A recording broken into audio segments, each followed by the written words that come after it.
Welcome to Unlocking Your Truth, another podcast by Dr. Leslie Phillips.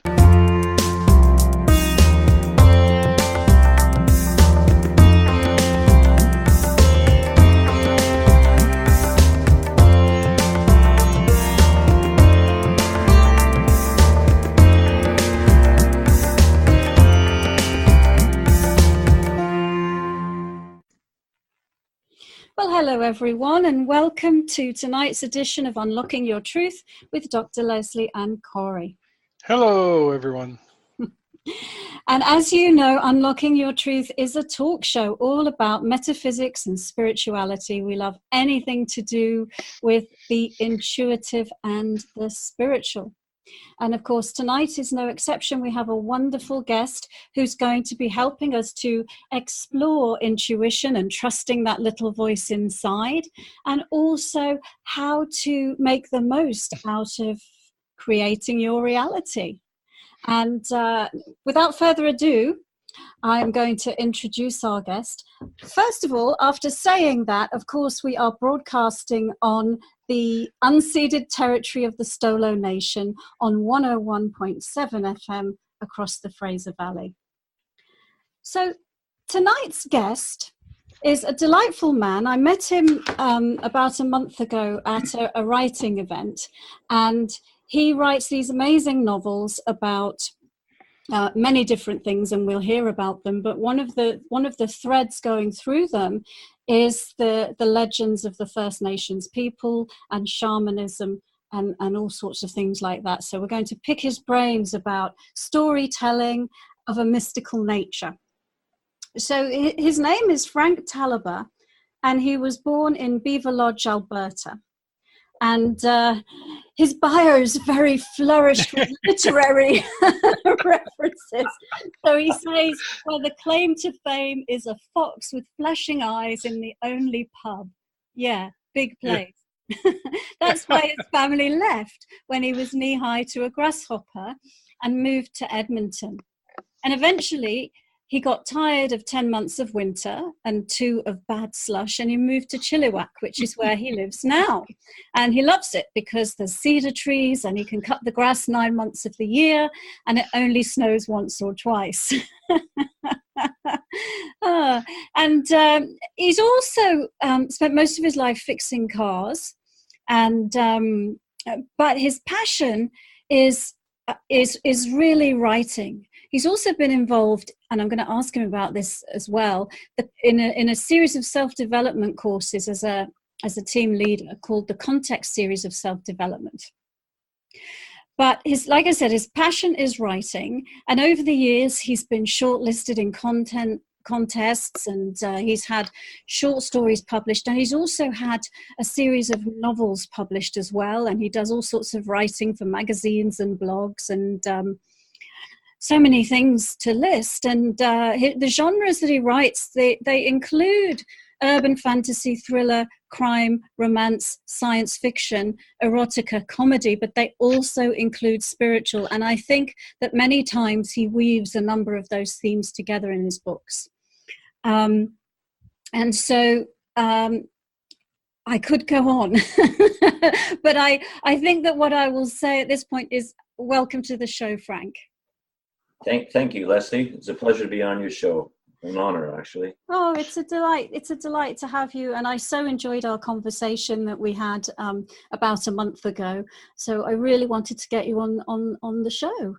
And because, you know, where the radio show's broadcast from is actually Stolo Nation territory. And I actually realized we've never done a show where we've talked about First Nations mythology, and I don't even think we've done a show where we talked about shamanism, which surprises me. I think we did. We touched on shamanism once, but not much. Yeah. So I thought we'd love to pick your brains about all of those things, the themes that you write about. But first of all, because you're prolifically creative, so where does that wellspring of creativity come from? I've often said it comes from my mother's gypsy background. Both my parents were Hungarian. my mom's gypsy, which is very highly creative, highly spiritual people. Gypsies, if you don't know, also originally traveled over from Egypt. So a lot of Egyptian sort of mystical backgrounds as well there. So I did know that, and I find it absolutely fascinating because, of course, the origins of many of the ancient mystery teachings, they predate Egypt, but Egypt was like a hotbed of that. And a lot of what I teach has its roots in the ancient Egyptian mystery schools. And so how much of that is passed through the gypsy line, Frank? Well, I guess it depends on the traditions of whatever gypsy tribe or village that they've come from. My, really, when I look at what's happened to my mom, she came here from Hungary during the '56 revolution, both my parents, and virtually knowing nothing, not even speaking English for many years. So I know very little about the gypsy background, other than she is quite an off-the-wall, I would say, nicely crazy woman. She drives. I mean, when people meet her, they go, "Wow, how can this woman be 80-some years old? She's just wild, full of life and vigor." And that's kind of translated through me. So does she have the I mean, the gypsy nations are really often said to be highly intuitive, and so I think so, yes. Is she very intuitive? Yeah, very intuitive and very like me, unstructured. She just does a lot of things just off the top of her head, and that's kind of usually what I do. A lot of the writing comes that way too.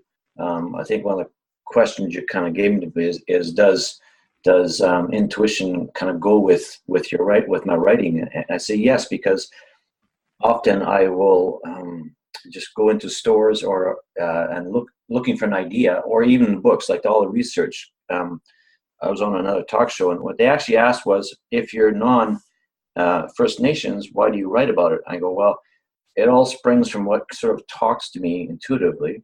I remember sitting in the BC Museum in Victoria probably 30 years ago, and I sat in that room where all the totems were, and I was all by myself, and I could swear I could hear voices, and I'm looking at all these totems, and I could hear all these voices coming in, and it was like they're all storytellers, and they all want to talk to somebody, and that's kind of, I just sort of went from there. And then as I started doing research, it's fascinating. They're all oral stories.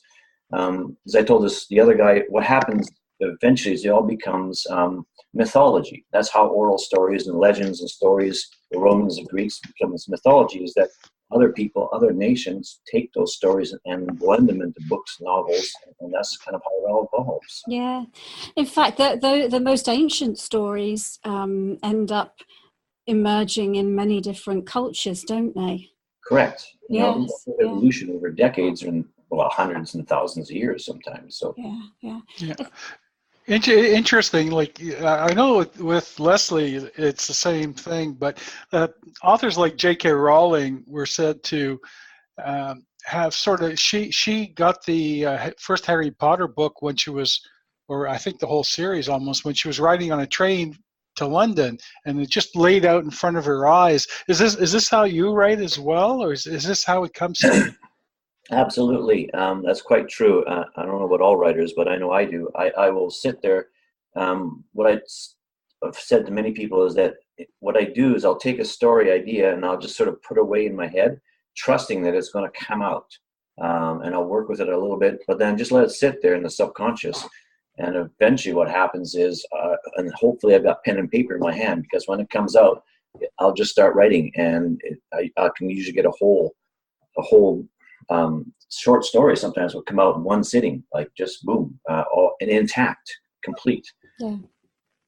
Yeah, I mean, I think that the best writing and the best stories are born that way, because they they're born in not well they're born from the higher self and the higher mind, and that exists outside of time and space. So the whole story can be complete, and then it's just for us to download it. Absolutely correct, because in that series that I did, the context series, one of the things they talked about was superconscious energy, which means that you got to trust that there's energy all around you in the universe, all around the earth, everywhere. If you let your mind settle and relax and trust the process, then that comes in through you, and you become the conduit for it. And that's kind of how I feel a lot of my writing is I just trust that when it starts coming out, and often I'll be writing a scene, I'm going, I have no idea where this has come from, and it just keeps coming. Yeah, I've heard that someone say one day that, and it makes a lot of sense, that all books are already written, even the ones that haven't been put to paper yet. I agree with that. Yeah. Mm-hmm. Yeah, even the new ones. So yeah. Yeah, so do I. And so that's great advice, isn't it, for would-be writers? I've met a lot of, I think there are many people in these little writing groups all around the country, all around the world, who go round in circles trying to perfect, and they get caught in their intellectual mind trying to perfect the grammar and the structure and everything. And I think that can be a complete block to the creativity, which is more connected with the intuition. And so what advice would you give on that for someone who wants to write a book who's stuck? That is absolutely true. I read a long time ago is that 90% of writing a novel is getting it down, basically. Actually 10%, sorry, it's the other way around. The other 90% is the editing, the re-editing, and moving all around. So for the creative process, you just got to get it down. One of the first, actually, it was in high school, the first creative writing course I ever took, and I just thought I'd take it because it was going to be easy, 5 credits. I always remember the opening day, first day of class, opening the book, and the teacher says, so here's your material for the course. And I opened the book, and I put my hand up, I go, but it's blank. He goes, yeah, your job's to fill it. And I said, what?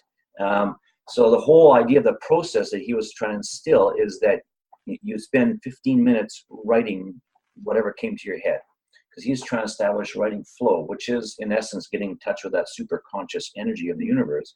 And I remember the first few couple of weeks, I'd sit there and write, the walls are still green, the girl's a blonde in front of me, stuff like this. But then after a while, it just starts clicking. And before that course was over, when I sat down, I would sit down and put out 2, 3, 4, 5, 6 pages, and I couldn't stop. Like, it just kept going. And that's what he was trying to establish, flow. Mm. So for beginning writers, my best answer is try to get in that flow. Just sit down and say to yourself, I got to write something. Just start writing anything. And do it every single day until you let go of that intelligence of the human mind and just let release to the universe, basically. Absolutely. And then worry about the editing and the grammar later. That's true. Or leave it to somebody else, because I'm actually crap at editing.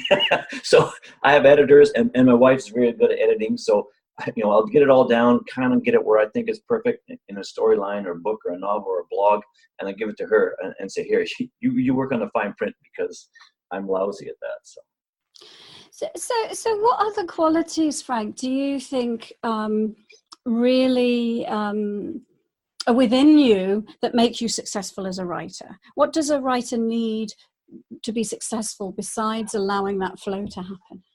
Well, like J.K. Rowling's, a lot of writers have given up long before they got published or accepted. I've done a couple courses, and one of the things I've said is I've had virtually 400 rejections before I got my first book published, and I just kept going, trusting that I knew that I was a writer in my soul and in my heart, and somewhere someone I know will accept it. And that's kind of the other thing about that context series. They talk about one of the main things they talk about is I attract to me that which occurs. So that means that in your mind, you have to put in there that this is what I want, this is what I will attract to me, and this is what I will get, because I'm a writer and I will be published someday, and I know I may not ever be a J.K. Rowling or a Stephen King, but you'll be a Frank Talaber. That's absolutely correct. As I said to everybody, someday I want to sit at a talk show next to Stephen King and go, "Hey, buddy, how's it like being number 2 now?" Yeah, exactly. Because it doesn't do to compare ourselves to somebody else, because we're all unique, aren't we? And we all have a unique voice. Absolutely. To express. That's absolutely. I've had just recently I got a comment from one of my readers, and I'm going to put her in my new book coming up. She says, "I can't put your books down when I start reading them. I've read them, that series, 5 times," she says, "and I just start writing, and it just pulls me right in." And as a writer, that's one of my goals, is to hit somebody right between the eyes, opening page, and just suck them right into the book. And if I can do that, then you've got them. Exactly. I mean, that's a rare gem, isn't it? A book that you have that you can read over and over again, and you just love and revel in it. And it doesn't matter how many times you read it. Oh, that's fantastic. So I think that it's time for us to go to a short break. Listeners, you're tuning into Unlocking Your Truth with Dr. Leslie and Corey, and this evening's guest, Frank Talaber, who, amongst many things, is a writer. And we're talking to Frank about intuition, manifestation, and some of the themes that weave their way through his writing and his novels, which include shamanism and include First Nations mythology as well. We'll be back after these messages.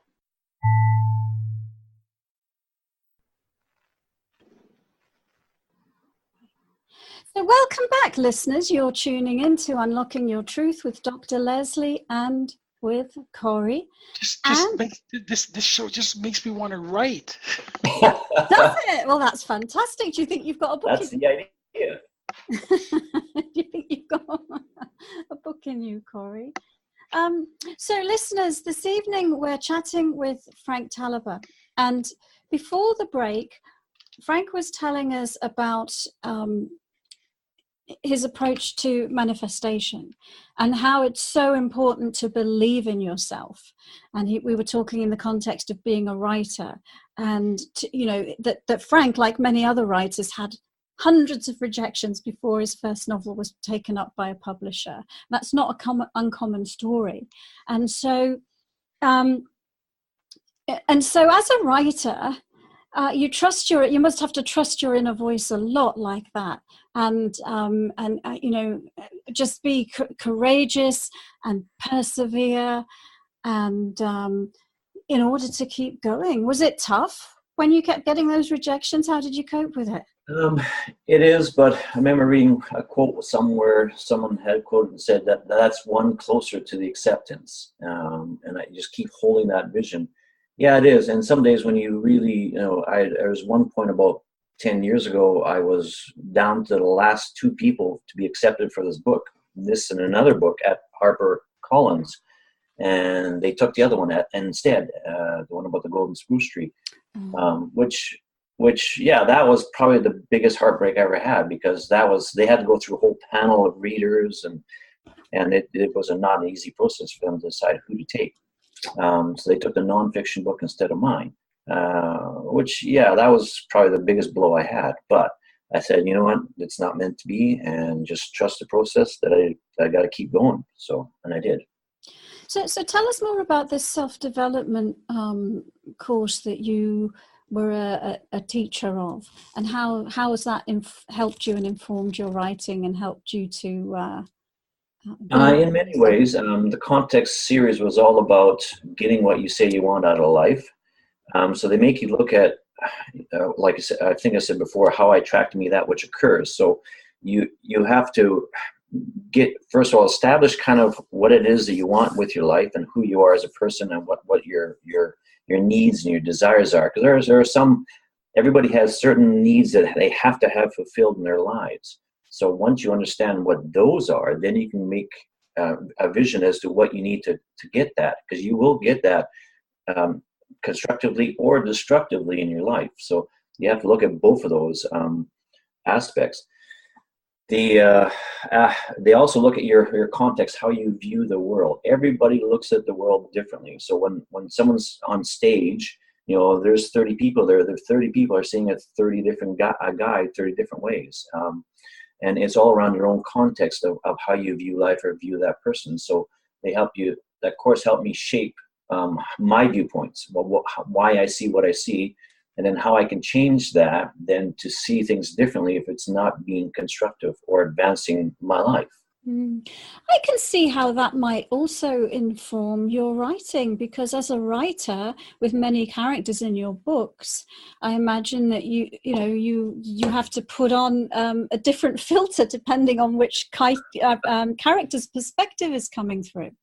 That's true, and actually in the course, the other thing they talked to you about was personality types. So they really, you really learn about, there's like 4 different personality types, so then breaks further to like 16. But once you understand if a person is very analytical or very creative or very supportive or very controlling, then you in my head now I can quickly make a character and go, yes, this person's mainly a very analytical type person, and so they act like this, they act like that, they wouldn't want to do this, they wouldn't want to do that, and that helps create characters for my stories very fast.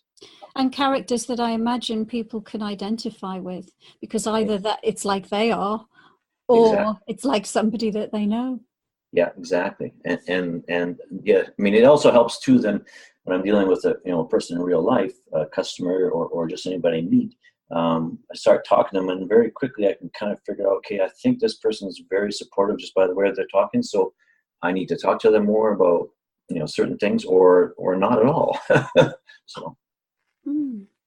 So what else can you tell our listeners in terms of what you know as a creative writer, what you know as someone who's able to access their intuition, and what you know as somebody who's focused on consciously manifesting? What other tips can you give our listeners about how to consciously manifest what they want?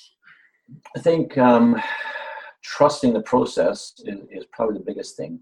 Is kind of going with your heart. That's where sort of the intuition for me comes from, the inside, the heart, the soul. Knowing that when something, I trust that something is just coming out the right way or the wrong way. I mean, I've walked into areas sometimes and I walk up to somebody and I go, whoa, okay, I need to stay away from this person. This is not good karma here, and leave. On the other hand, too, and it drives my wife bananas because I'll pull this off all the time. Perfect example is just a few weeks ago, we were looking for a little candelabra for some candles we bought, and we went to about 4 or 5 stores, and she says, I can't find any of these anywhere. And I just sort of closed my eyes and says, we need to go to that dollar store up on Lickman. She goes, no, it's not going to be in there. I says, it is there. And she says, so after about 4 stores, I said, okay, trust me. And so we drove up. I walked into the store, and there's a whole wall of like 10,000 plastic wrapped things for $1 each. I virtually walk right up to the item, pull it off the shelf, and say, "That's it right there." She goes, "Oh my God!"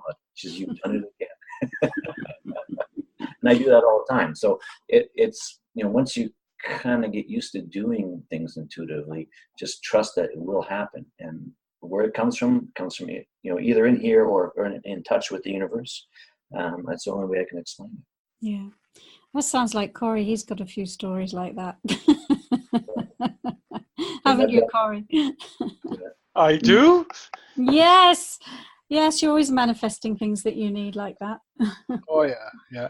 Actually, it's interesting when you start tuning in to things. It like winning. I often don't enter things when I go to events because I generally win, and I like to give other people a chance.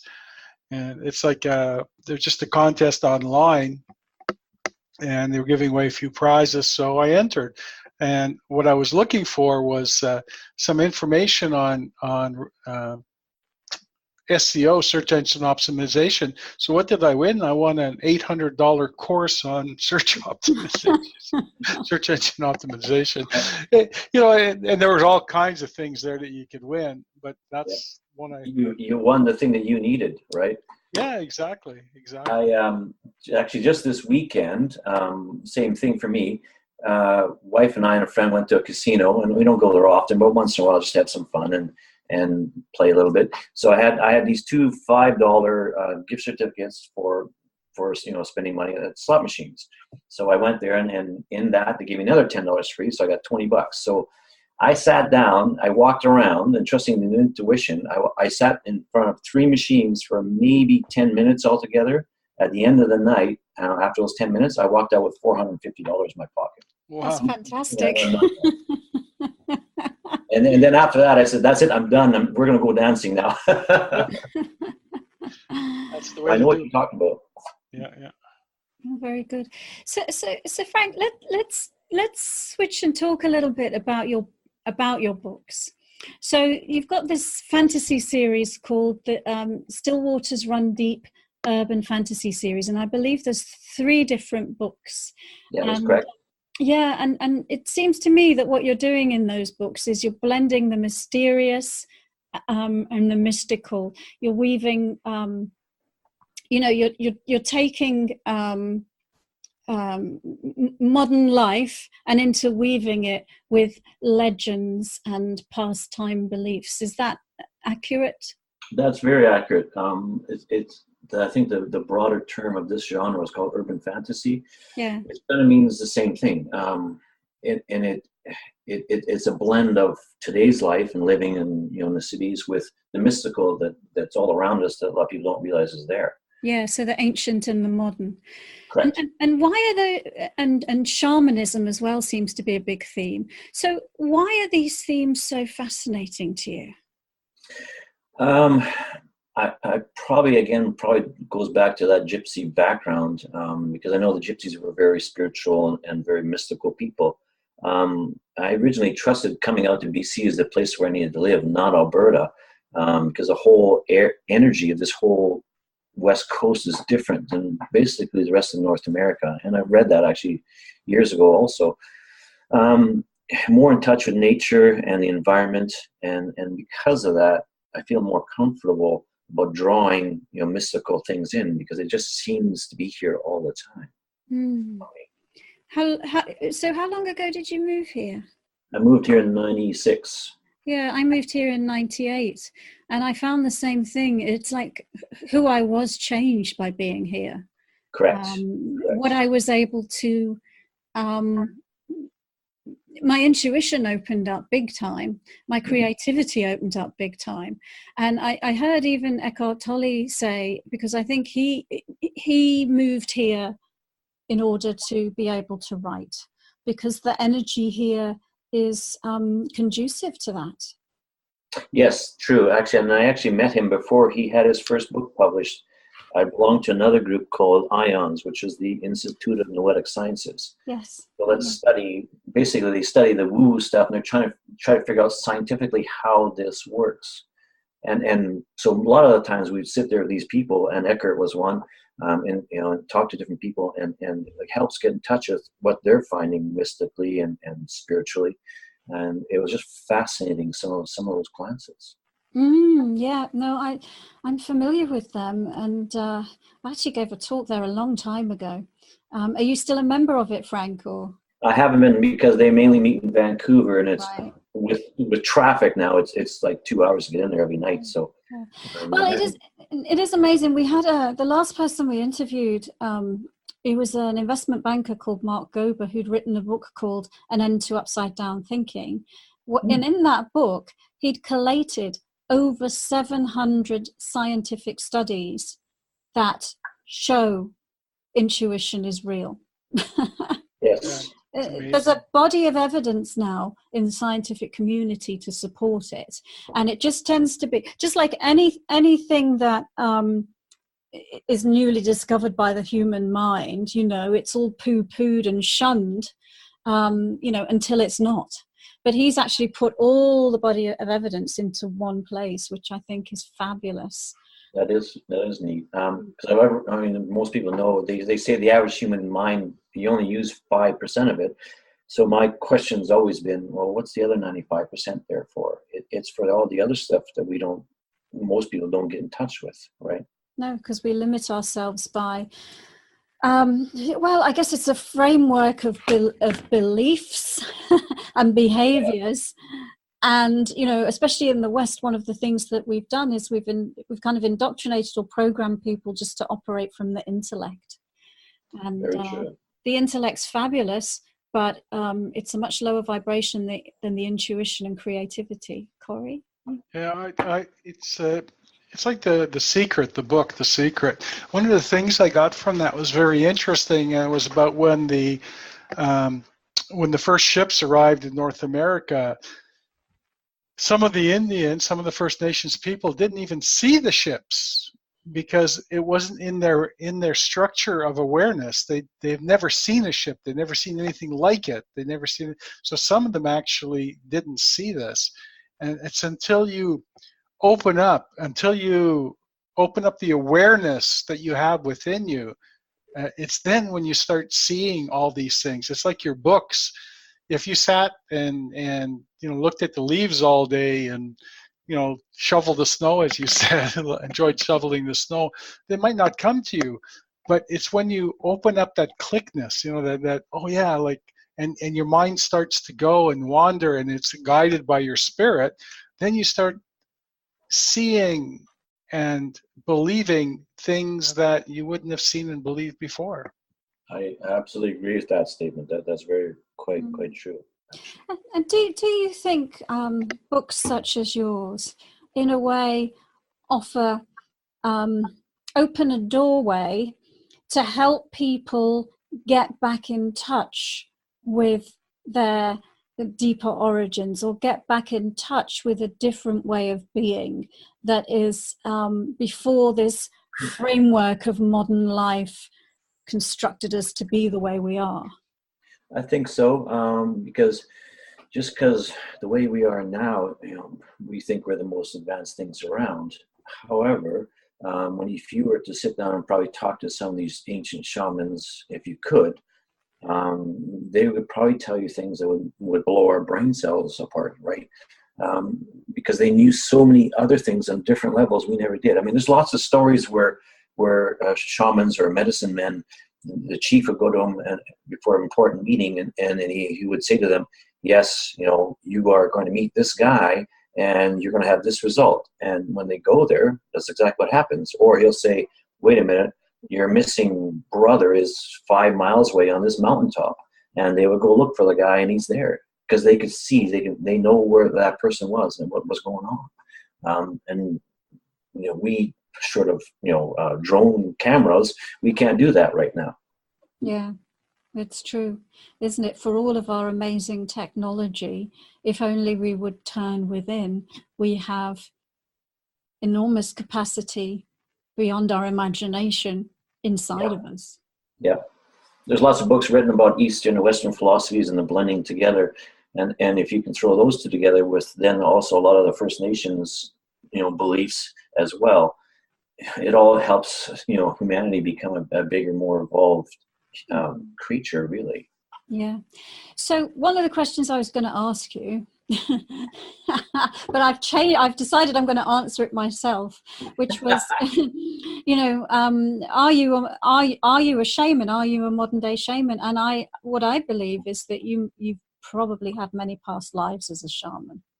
I think so, and I've actually had, it's funny you asked that because I just now thought of it. One of my friends who's very woo-woo and spiritual has said that to me. He goes, yes, he says, you in past lives were a shaman and native beliefs. And in fact, one of my good friends who's a master carver, he says, you talk with more of a native voice than most native people I've ever met. He says, when and the way you speak, when I read your books, he goes, I swear to God that's a First Nations person or a shaman speaking those things.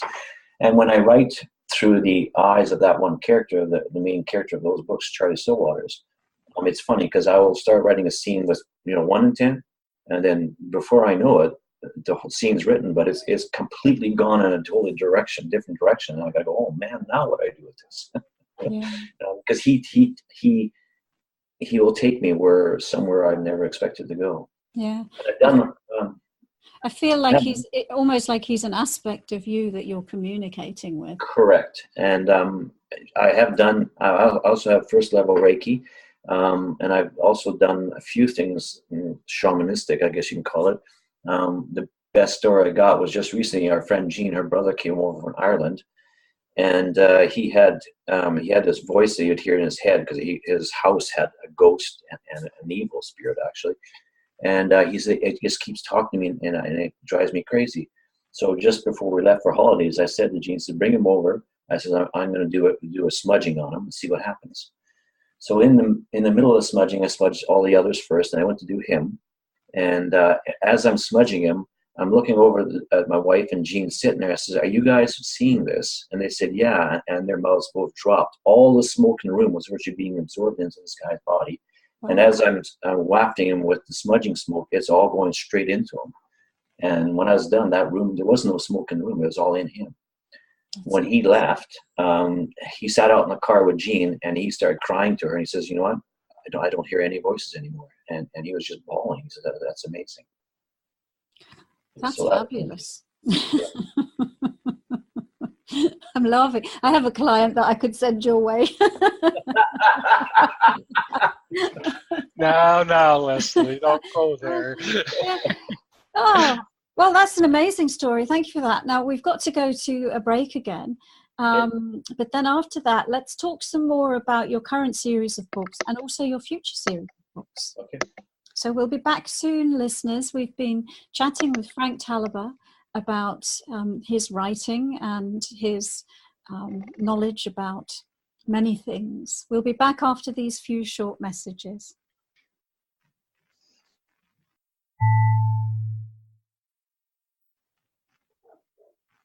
Welcome back, listeners. You're listening to Unlocking Your Truth with Dr. Leslie and Corey and this evening's guest, Frank Talaber.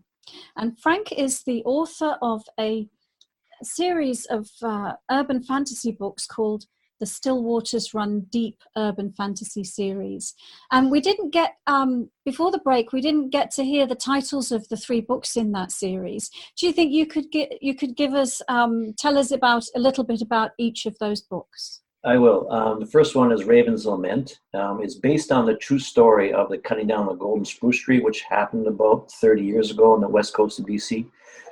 In reality, the First Nations believe that there's a prince trapped inside this tree, and that's why the leaves have turned gold in sorrow for this prince. So in real life, a white guy in protest of logging cut the tree down about 30 years ago. They did find his kayak later, never did find the guy, so they don't know what happened to him.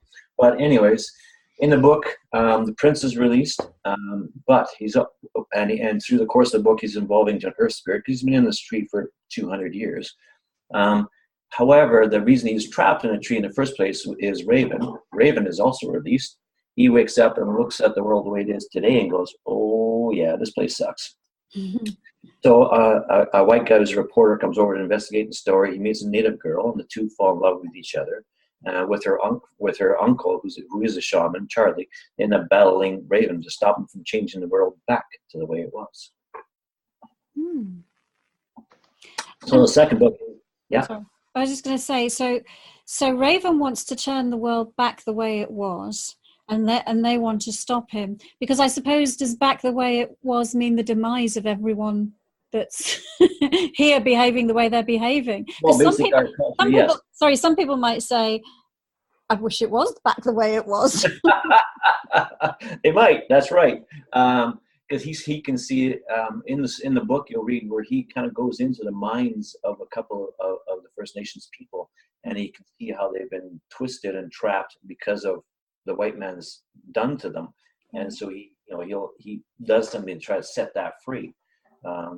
But so his quest is to return the First Nations people back to the way they were, so that in doing that also, then he becomes a more greater being because he has more people believing in him.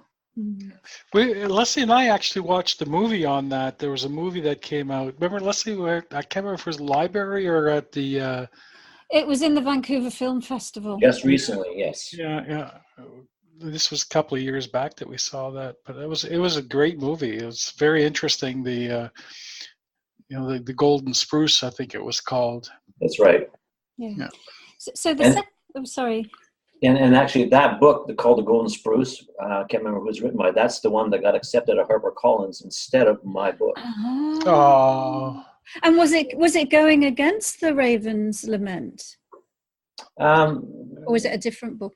No, actually, it was titled something different at the time. At the time, the book was called Haida Wind Song, because it's all about the wind songs of the Haida. Because the Haida believe that every winter, when the winter winds and storms come in, they bring songs with them that talk to their people, and that's all about the shamanistic sort of aspect of where they used to be. Interesting. So the second book in the series is that called Vancouver's Spirits? Yes, Vancouver Spirits. It was originally titled Shaman's Lure by a different publisher, but then I dropped them and went to these guys and had to change the title. So it's all about, if some of the readers have ever read any of the Pauline Johnson books way back in the early 1900s, Pauline Johnson was kind of a leading edge sort of feminist. She used to do poetry readings and recitals all across North America. She was half white, half Mohican, I think. Settled in Vancouver. She ended up befriending a guy named Joe Capilano, and wrote a book called Legends of Vancouver. So it's all about the oral legends and history of the Vancouver area. One of those legends is about a witch transformed into a rock in Stanley Park. So that book opens with this witch that's been released. Vancouver's mayor has been slain. His family have disappeared. No clues what's happened to him.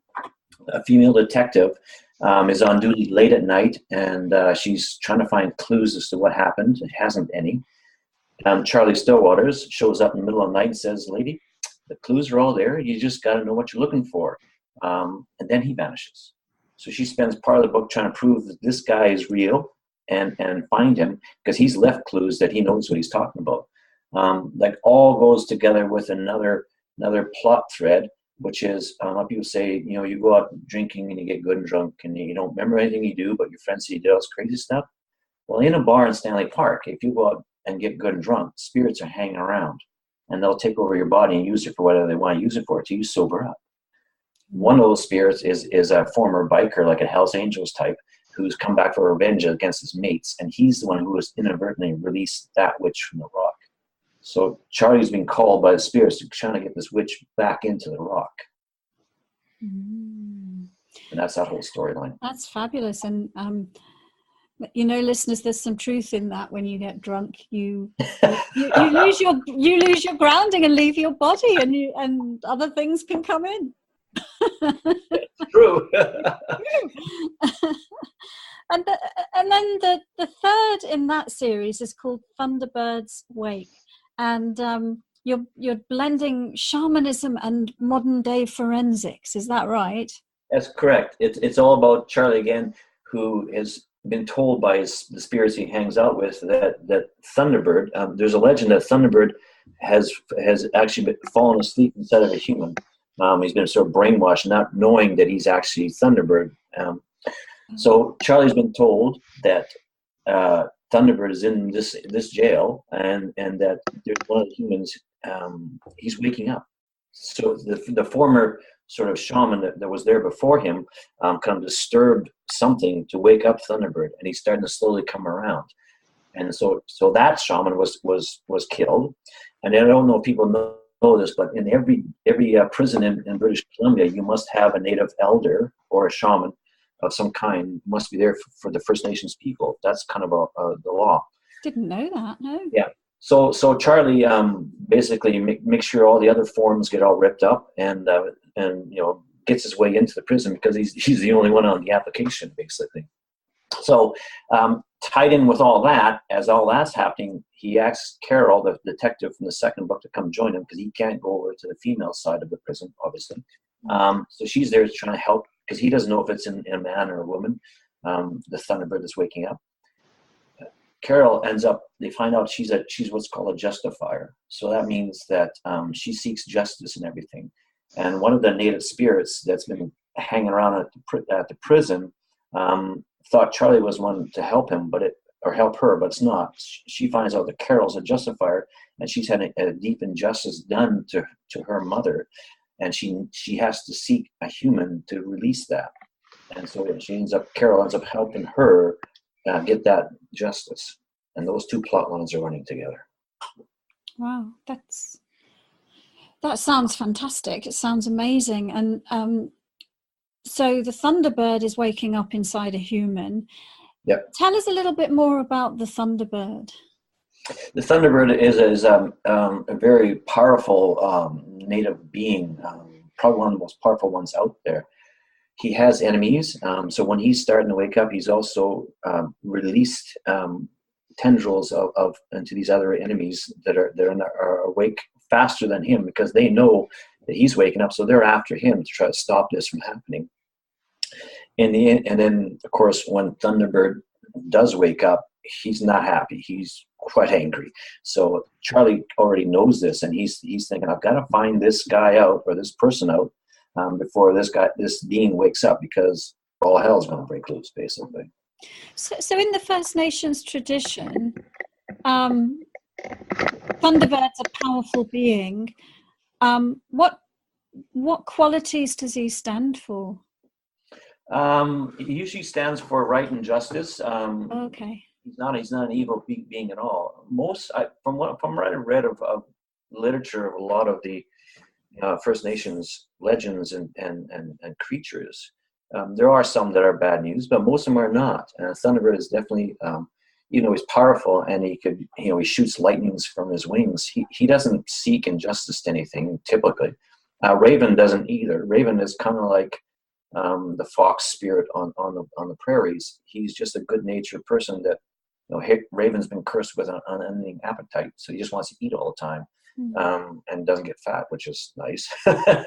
But he's just a good-natured being. He doesn't seek, bad or anything evil of anybody. Thunderbird's the same way. Right. Yeah, Adam Dreamhealer, who's, I guess, our greatest claim to fame here in the Lower Mainland as far as healers and psychics in a sense. He was, that's how his adventure started. When he was walking in the woods, and apparently he ran into a Thunderbird. He had a vision of where to find it, and he got on a bunch of ferries to go to one of the remote islands somewhere in BC. I don't know which one. And actually, through his own intuition knew exactly where to find the Thunderbird. Yes, and it's funny, I met him at Ions too, before he became published as well, very early in his career. And some of his stories are amazing, how he can cure people from thousands of miles away. Yeah. And I remember the course he took, he had us, we all close our eyes and we were sort of meditating.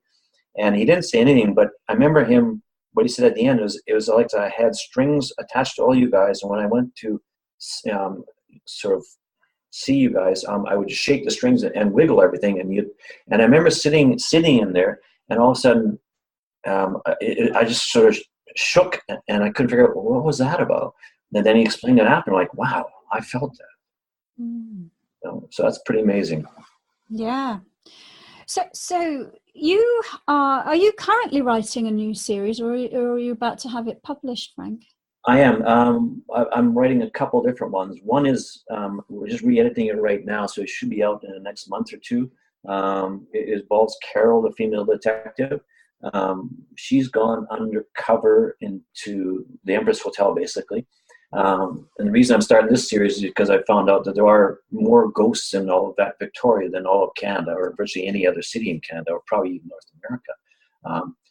When I talk about research and intuitive, once I started looking into it, there's probably like 30 or 40 ghost stories in Victoria. It's phenomenal, the amount that are there. So it's just, as a writer, it just, all my brain cells are popping, because they're like, this is great stuff. In addition to that, there's also a time vortex in Victoria, which I've discovered too. Really? Where? Hillside Street, if anybody wants to know. What's the name of it? Shelbourne and Hillside. It's right near a shopping mall, but you have to drive down Shelbourne, and this usually happens late October, and usually 1 or 2 o'clock in the morning. Several people have reported driving down the street all by themselves, and all of a sudden everything shifts, and they're just driving down a dirt road. Oh, Then that's as they very... drive along, it all comes back to them.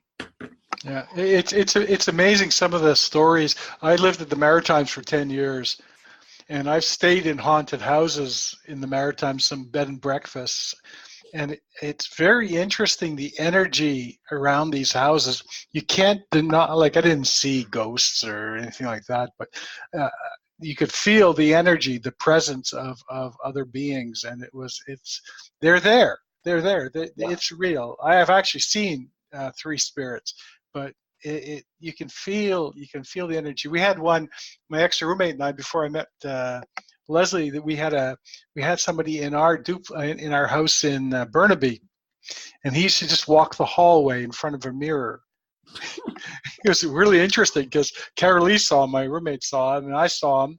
He just a shadow of it, though, And I've had people come in with Leslie saw him as well, and people come in and say, "Who's that?" Like, very interesting when things like that happen. It's funny. Someone asked me the other time that, have I seen any ghosts, even though I'm doing all the research into them, and I haven't. But I remember one time I went on a hike up the Stolo Valley. I can't remember the valley right now, but anyway, so my friend, who's very spiritual, says you need to stay there the night and go that hike. So I camped there that night all by myself. And this is like 10 miles into the middle of nowhere on the side of the river. And in that tent that night, I remember all these voices outside the tent, scratchings on the tent. And then when I worked up my guts, I thought, I'm going to go look outside just to make sure there isn't an animal out here. And I looked out with my flashlight. There was nothing. Mm-hmm. I went back in and it all happened again. And that was just a ventriloquist bear. There we go. Yeah. And I'll tell you, that was... Yeah. It sounds like you're pretty clairaudient, you're able to hear a spirit. But you know what, Frank, unfortunately, we've actually reached the end of the show. So I want to make sure there's enough time for you to tell our listeners how they can connect with you, where they can get your books and your website, etc. Yeah, my books mainly are being published on Books We Love Publishing Inc., BWL it's called. They have a website, that's the publisher. They are also all on Amazon. So if you look up my name on Amazon, you'll find them there. And you can get the ebooks. They're available as ebooks as well as print for people who don't like print. I'm old-fashioned, I like print. The new one will be released. It'll be in their website and also on Amazon.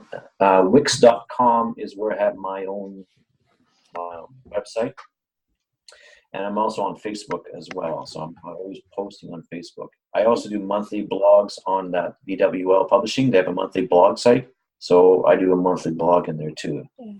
We'll write all of this in the text that goes with the podcast.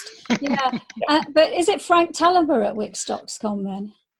It's Two Soulmates, Wix.com, Frank T Blogs, I think is how it's pronounced. Okay. Well, we definitely in the email there'll be one thread there. Great. Yeah.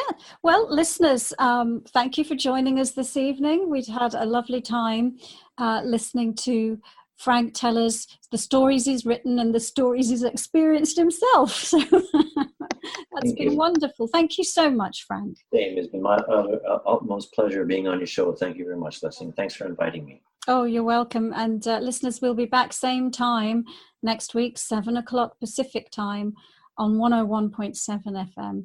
And you can that's also... on Tuesdays.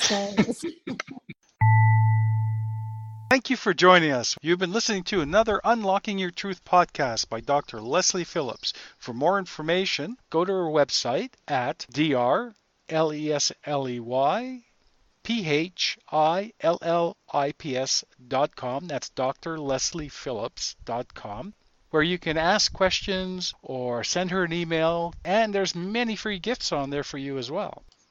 You can also find the questions that were asked during this show at the website on our free card reading podcast page, where you'll find a full list of them. Come back again.